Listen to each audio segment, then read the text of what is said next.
السلام عليكم.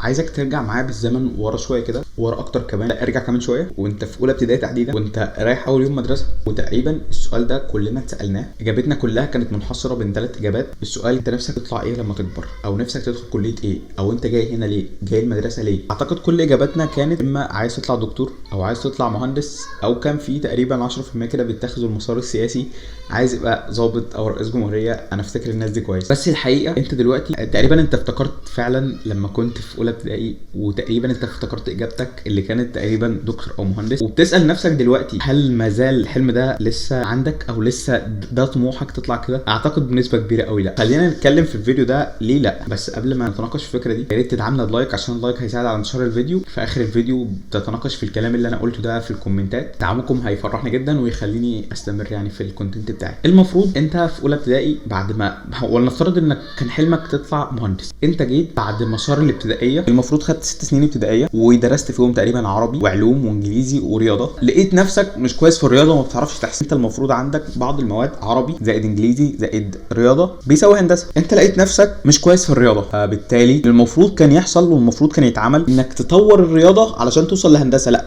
مش كلنا الا من رحم ربي بيعمل العكس، بيبدا ما يجاهدش وما يعافرش عشان حلمه، وبيبدا يتكاسل ويهمل بقى الدراسه خالص، وخلاص بقى يقول انا مفيش امل ان انا اوصل لهندسه، فيبدا يركن الرياضه ويبدا يقلل حلمه. خلاص بقى انسى هندسه، اي كليه تانية بقى زي ما التعليم يوديني. ليه كده؟ علشان بصراحه قله ثقه بالنفس. انت مش هتقدر تعمل ده، لا انت تقدر تعمل كل حاجه. المفروض انت تشوف النواقص اللي عندك وتكملها. يعني طريق الهندسه معروف، طريق الطب معروف، يعني كل الطرق اللي توديك للحلم بتاعك معروفه. انت المفروض تمشي في الطريق ده وتعافر عشان توصل للاخر. ليه بقى بنتكاسل؟ ايه الحلم والحاجات دي هي صعبه؟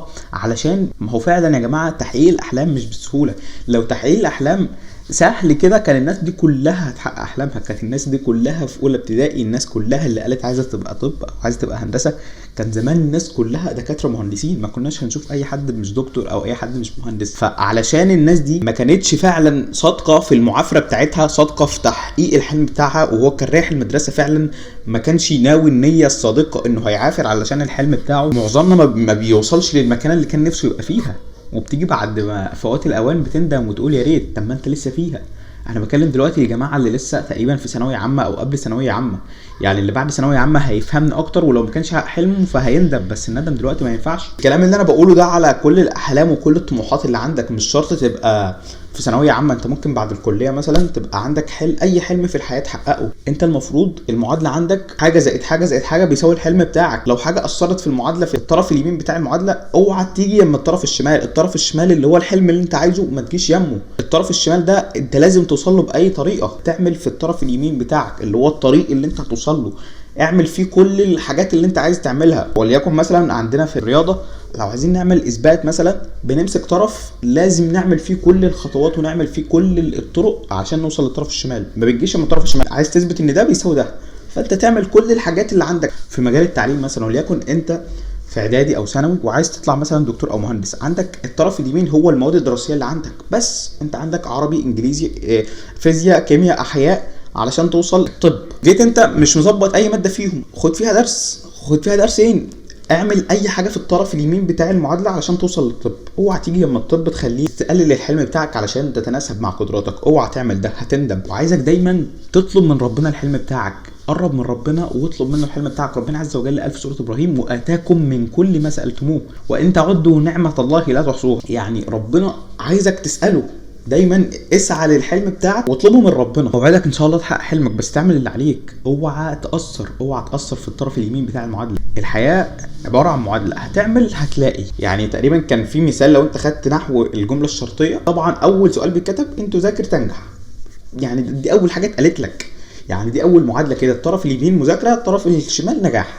انت ما تعرفش لو انت غلطت الطرف اليمين، لو انت مثلا ان لم تذاكر على طول تفشل. الطرف الشمال معتمد على الطرف اليمين. حاول تطور من نفسك، انت ارسم لنفسك الطريق بتاعك كده. انا كنت قبل ما ادخل في ثانويه عامه كنت معتبر ان ثانويه عامه سلم، وكل درجه من درجاته هي ماده من المواد. اول درجه عربي، ثاني درجه مثلا رياضه، ثالث درجه فيزياء، رابع درجه كيمياء، خامس درجه انجليزي، سابع درجه فرنش مثلا.